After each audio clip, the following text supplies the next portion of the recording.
আছে মসজিদের ভিতরে, যেসব জায়গায় নামাজ হয়, সালাত হয়, মসজিদের বারান্দায়, মসজিদের ভিতরে যদি কবর থাকে তাহলে সেই মসজিদে সালাত হবে না, বাতিল। এই ক্ষেত্রে করণীয় হচ্ছে যে দেখতে হবে যে আগের মসজিদ না আগের কবর। যদি কবর আগের হয়, কবর থাকবে, মসজিদ ভেঙে ফেলে দিতে হবে। কারণ এখানে অন্যায়ভাবে মসজিদ তৈরি করা হয়েছে।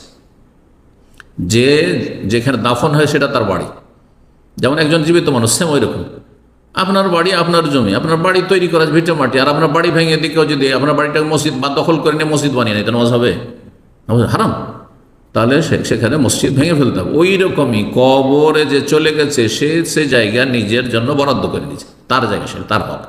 সেখানে মসজিদ বানানো জায়েজ নাই, বাড়ি বানানো জায়েজ নাই, হ্যাঁ, দোকানপাট বানানো জায়েজ নাই, কোনো কিছু, রাস্তাঘাট বানানো জায়েজ নাই। যতক্ষণ জানছেন যেটি একজন মুসলিমের কবর, সেটাকে সুরক্ষিত রাখতে হবে।